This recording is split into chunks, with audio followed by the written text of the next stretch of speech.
Hello दोस्तों, स्वागत है आपका मेरे YouTube चैनल स्मार्ट स्टडी में। इसके पहले वाले वीडियो में अपन ने अम्ल, क्षारक और लवण लेसन नंबर 2 कक्षा 10 NCERT की शुरुआत की थी। आज हम अम्ल, क्षारक और लवण के लेसन को आगे बढ़ाते हुए अब अपन ने देखा था पहले अम्लों और क्षारकों के मुख्य गुणों के बारे में पढ़ा था। तो मुख्य गुणों के बारे में एक बार रिवीजन के लिए आपको बता दें तो अम्ल जो है वो स्वाद में खट्टे होते हैं, क्षार जो होते हैं वो स्वाद में कड़वे होते हैं, और अम्ल जो है वो नीले लिटमस को लाल कर देते हैं और वो लाल लिटमस को नीला कर देते हैं, और H+ आयन देते हैं अम्ल और OH- आयन देते हैं क्षार। ये अपन ने पढ़ा था। अब यहाँ पर ये सूचक के बारे में थोड़ा सा अपन जानकारी ले लें कि लिटमस पत्र, उसके बाद फिनोल्फ्थेरिन, उसके बाद आपको कुछ तेलों का भी उपयोग कर सकते हैं, वेनिला और तेल, लौंग का तेल का भी उपयोग आप देख सकते हैं। क्षार ये मतलब सूचकों के रूप में आता है।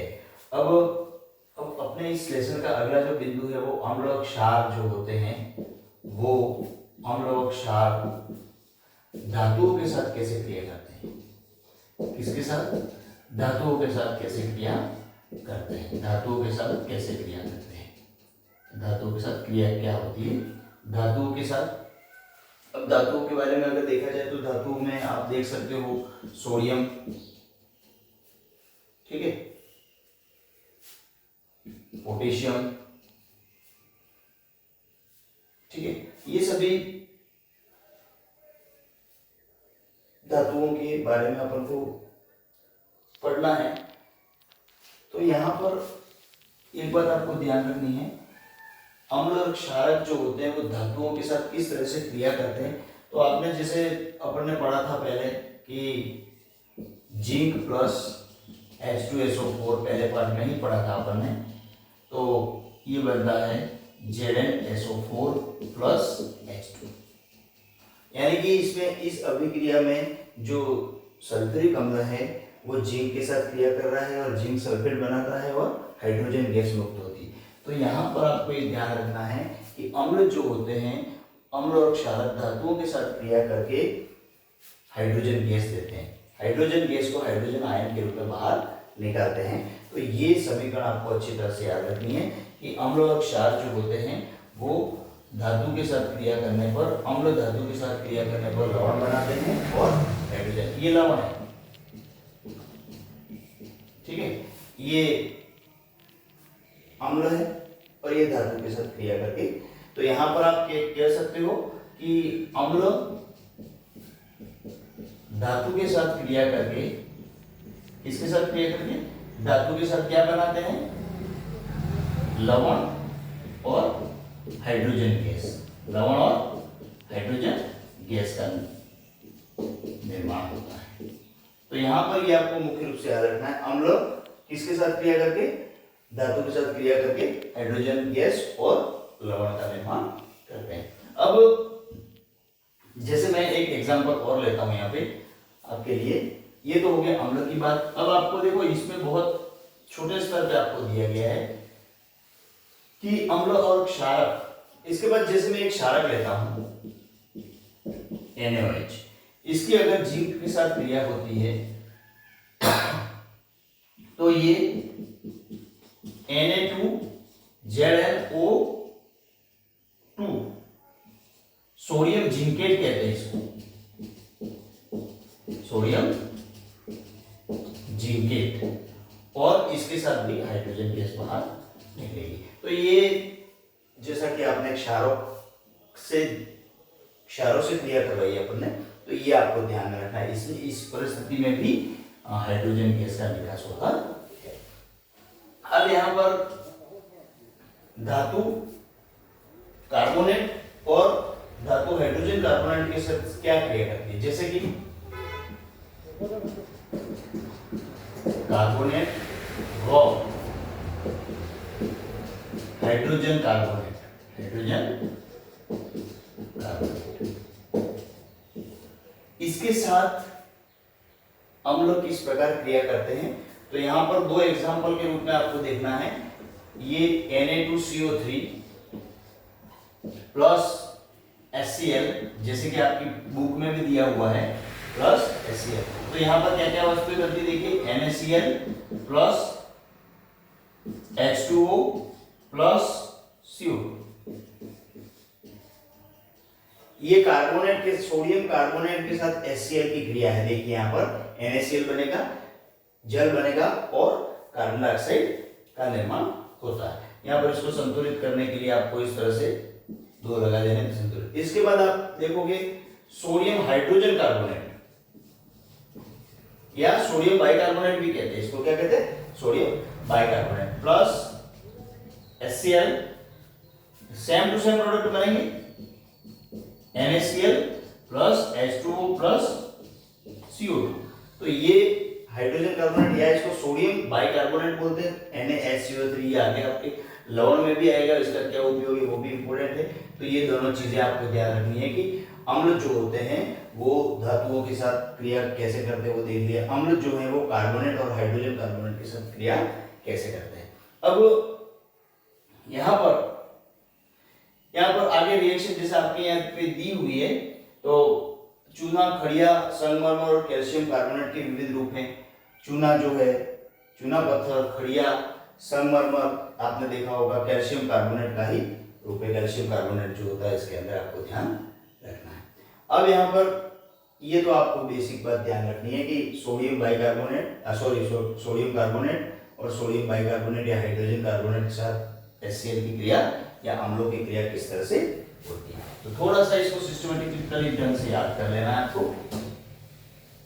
उसके बाद अम्ल और क्षारक आपस में क्रिया कैसे करते हैं, अम्ल और क्षारक आपस में क्रिया कैसे करते हैं, आपस में क्रिया कैसे करते हैं, यानी कि इन दोनों को मिलाओगे तो क्या होगा, कौन सी परिस्थिति बनेगी। जैसे कि यहाँ पर एक एग्जांपल दिया गया, NaOH ये क्षारक है, HCl, इन दोनों को मिलाएंगे तो स्वाभाविक सी बात है क्या बनेगा, NaCl और ये दोनों आपस में मिल जाएंगे। तो किस तरह की क्रिया होगी देखिए, NaCl प्लस H2O। तो ये सोडियम हाइड्रोक्साइड और HCl आपस में मिलेंगे तो NaCl यानी कि नमक और जल का निर्माण होगा और ये लवण है। तो यहां पर देखो क्या हुआ, अम्ल, क्षारक और अम्ल आपस में क्रिया करके क्या बना रहे, लवण बना रहे और जल इसके अंदर मुक्त होता है। तो यहां पर ये आपको ध्यान रखना है कि क्षारक और अम्ल आपस में मिल करके, क्षारक और अम्ल आपस में मिल करके लवण व जल बनाते हैं, लवण व जल का निर्माण करते हैं। ये याद रखना है आपको, बहुत ही इंपॉर्टेंट चीज है ये। और इसे उदासीनीकरण अभिक्रिया भी कहते हैं।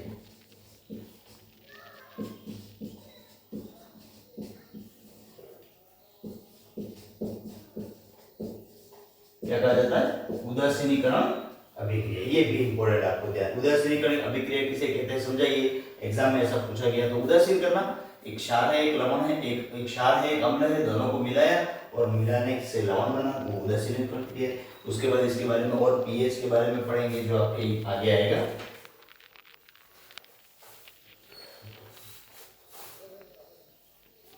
इसके बाद आपके नेक्स्ट टॉपिक में आता है कि सभी अम्लों और क्षारों में क्या समानताएं होती हैं। तो इसको मैं मिटा देता हूं।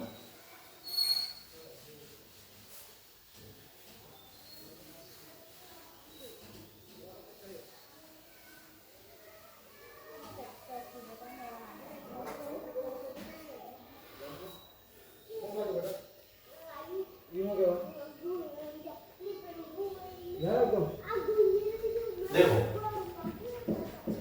अम्ल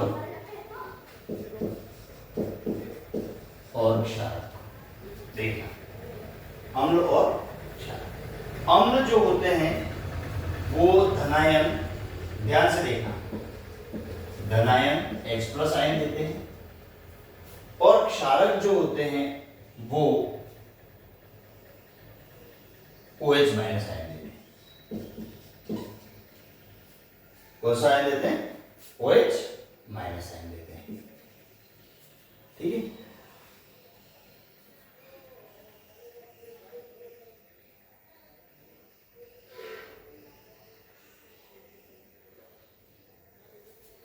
अब देखो यहां पर अम्लों की अगर बात करें तो HNO3 HCl, ठीक है, उसके बाद एसिटिक अम्ल जैसा आपको बताया था मैंने, ठीक है, HNO3 इसमें क्या है, H प्लस आयन है और NO3 माइनस आयन है, इसमें H प्लस आयन है और Cl माइनस आयन है, इसमें CH3COO माइनस आयन है और H प्लस आयन है। तो यहाँ पर बेसिकली बात ये आती है कि जो अम्ल जो होते हैं उनमें H प्लस आयन होता है। क्या होता है, H प्लस आयन उत्पन्न करता है। तो अम्ल विलयन में हाइड्रोजन आयन उत्पन्न करता है, इसी कारण इसका गुणधर्म भी अम्लीय होता है, ये ध्यान रखना है। कोई भी जैसे अम्ल है, अम्ल अभी तो जैसे HCl अलग है, लेकिन जैसे ही विलयन में जाएगा, ये जलीय विलयन में जाएगा, तो इसमें H प्लस और Cl माइनस आयन अलग हो जाएंगे और इसी के कारण यह विद्युत का चालन भी करता है, इसके अंदर इलेक्ट्रिसिटी भी प्रवाहित होती है। तो ये आपको ध्यान रखना है मुख्य रूप से, ठीक है। ये बहुत सिंपल बात थी। इसके बाद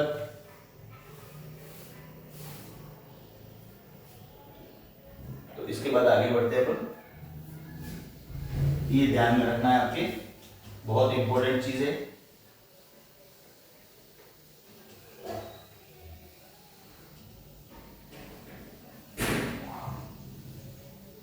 हाँ, जल की उपस्थिति में HCl जो होता है वो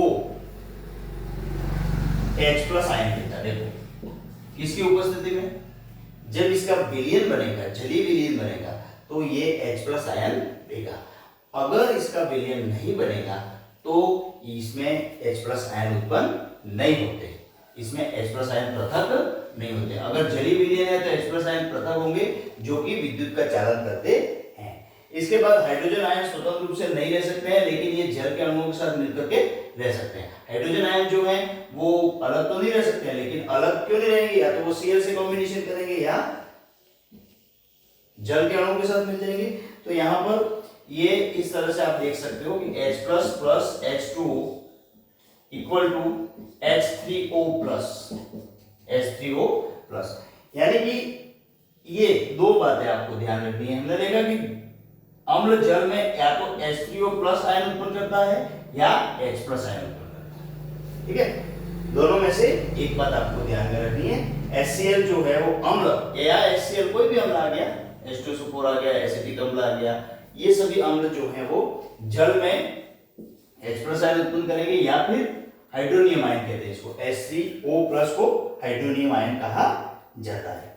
तो ये आपको ध्यान रखना है। उसी प्रकार देखो, ये तो हो गया अम्ल की बात। अम्ल कोई सा भी हो जो जलीय विलयन में H प्लस आयन देगा, H3O प्लस आयन देगा। इसके बाद अगर क्षार की बात करें तो क्षार में क्या होगा, देखिए जैसे कि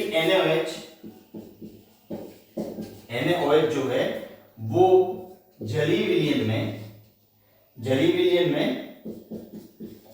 Na प्लस और OH माइनस आयन देता है, ठीक है, ध्यान में रहेगा। ये सेम बात है, Na प्लस और OH माइनस आयन देता है। उसी प्रकार से ये Na प्लस और OH माइनस आयन, सॉरी यहाँ क्या आएगा, KOH है तो पोटेशियम हाइड्रोक्साइड। इसके बाद मैग्नीशियम हाइड्रोक्साइड, ये भी जल की उपस्थिति में जलीय विलयन के रूप में Mg+2 और OH माइनस। तो ये आपके अम्ल और क्षार जल में कैसे क्रिया करते हैं, जलीय विलयन में वो कैसा व्यवहार करते हैं, तो ये दोनों बातें आपको अच्छी तरह से ध्यान में रखनी है। अम्ल जो है, जैसे एग्जांपल उसके साथ ले लो आप, HCl है, एसिटिक अम्ल है, नाइट्रिक अम्ल है, ठीक है, उसके साथ लेकर के बनाना है। और क्षारक जो है वो NaOH के साथ, KOH के साथ, MgOH के साथ, ये सब आपको ध्यान में रखना है। क्षारक जल में हाइड्रोक्सिल आयन उत्पन्न करते हैं और जल में घुलनशील क्षारक को क्षार कहते हैं। अब देखो यहां पर ये एक मुख्य बात, जल क्षार जो होते हैं वो जल में, क्षारक जो होते हैं वो जल में कौन सा आयन देते हैं, जल में OH माइनस आयन देते हैं और जल में घुलनशील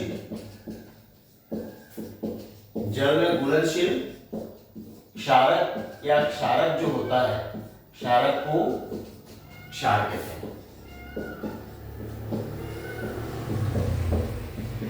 ये बात आपको ध्यान रखनी है, सभी क्षारक जो होते हैं वो जल में घुलनशील नहीं होते हैं, ठीक है, ये ध्यान रखना आपको। अतः जल में घुलनशील क्षारक को क्षार कहते हैं, ये बेसिक बात है। सभी क्षार जो होते हैं वो जल में घुलते नहीं। आपको इस तरह से याद रखना है कि कुछ क्षारक जो है जल में घुलनशील होते हैं और वो क्षार कहलाते हैं। क्षार किसे कहते हैं और क्षारक किसे कहते हैं, आप समझ गए।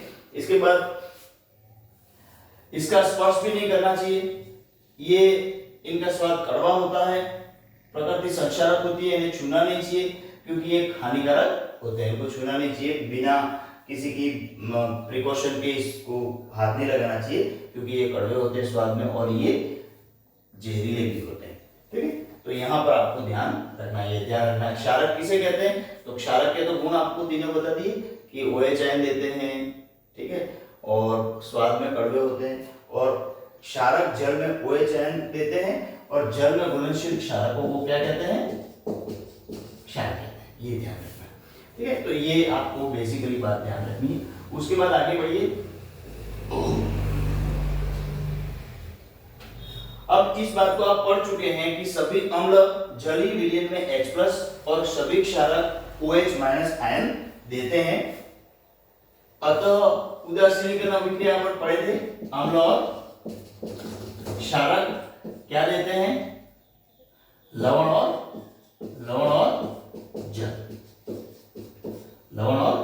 जल। तो यहां पर जैसे मैंने ये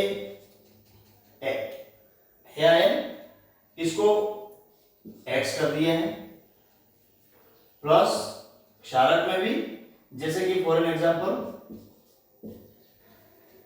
OH, यानी कि जो आयन देते हैं वो लिखे, देखिए अम्ल H+ आयन देता है और क्षार OH आयन देता है। तो यहाँ पर क्या होगा, ये दोनों आपस में मिल जाएंगे, और यहाँ क्या होगा, MX प्लस HOH, और अब ये दोनों H+ और OH- मिलकर के क्या बनाते हैं, जल बनाते हैं। तो ये अम्ल और क्षार में जल मिलाने पर ये होता है। तो ये आपको ध्यान रखना है, ये अम्ल और क्षारक दोनों लवण बनाते हैं और ये इस तरह से आपको ध्यान में रखना है। जल में अम्ल और क्षारक के घुलने की प्रक्रिया ऊष्माक्षेपी होती है। जब जल में सांद्र नाइट्रिक अम्ल और सल्फ्यूरिक अम्ल मिलाते समय अत्यंत सावधानी रखनी पड़ेगी। अगर जल में आप कोई अम्ल मिला रहे हो तो उसमें बहुत सावधानी से धीरे धीरे बूंद करके मिलाना। ऐसा नहीं है कि फटाक से उसमें मिला दिया अम्ल, जैसे सल्फ्यूरिक अम्ल की बोतल को हिला दिया और उसको खोलते समय भी हिला दिया, या फिर उसको पानी में मिलाते समय आपने फटाफट डाल दिया, तो क्या होगा, इसमें ऊष्माक्षेपीय अभिक्रिया होती है जिससे उसके अंदर वो अम्ल जो है उस पात्र से बाहर आ सकता है, आपके चेहरे पे गिर सकता है। तो इस तरह के प्रिकॉशन इसमें रखने पड़ते हैं। अम्लों को सदैव धीरे धीरे लगातार जल में हिलाते हुए जल में मिलाना चाहिए, और सांद्र अम्ल के जल में मिलाने से ऊष्मा में मिश्रण अस्फलित होकर बाहर आ सकता है, ठीक है। तो ये आपने देखा होगा सामने सल्फ्यूरिक अम्ल या इस तरह के NaOH की बोतलों पे लिखा होता है, प्रिकॉशन लिखा होता है कि इसको ध्यान से हैंडल करें या किसी विशेषज्ञ की उपस्थिति में हैंडल करें, इस तरह की बातें इसमें लिखी हुई होती है। तो ठीक है, जल में अम्ल और क्षार मिलाने पर आयन की सांद्रता में प्रति इकाई आयतन की कमी हो जाती है और इस प्रक्रिया को तनुकरण कहते हैं। अब यहाँ पर एक चीज और मोस्ट इंपोर्टेंट परिभाषा ये जो आपको बता देता हूं, तनुकरण, ठीक है। जल में अम्ल और क्षार मिलाने से आयन की सांद्रता में प्रति इकाई आयतन में कमी हो जाती है, ये परिभाषा इंपोर्टेंट है। जल में अम्ल और क्षार मिलाने से आयन की सांद्रता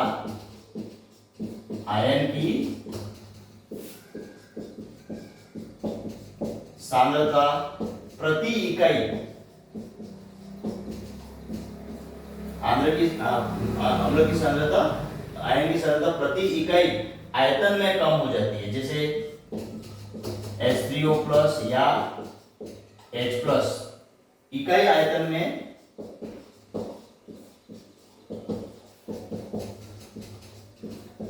कम हो जाती है उसे तनुकरण कहते हैं। उसे क्या बोलते हैं? उसको तनुकरण, तनु करना कहा जाता कहते हैं। बस ये ध्यान रखनी है। इसके बाद अम्ल और क्षार तनु हो जाते हैं, जिसको अपन डाइल्यूशन कहते हैं। क्या कहते हैं?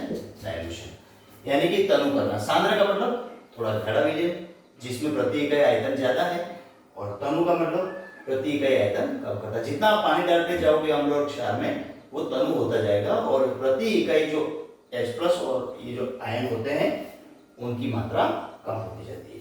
अब ये आपने अम्ल क्षार के बारे में ये पढ़ा कि कैसे क्रिया करते हैं, बहुत अच्छी तरह से मैंने समझाया आपको। इसके बाद भी अगर आपको कोई दिक्कत है तो मैं इसका वीडियो और अलग से बना दूंगा। अब अम्ल और क्षार के विलयन कितने प्रबल होते हैं, अम्ल और क्षार के विलयन कितने प्रबल होते हैं, वो अपन नेक्स्ट वीडियो में पढ़ेंगे। धन्यवाद। वंदे मातरम। Thank you.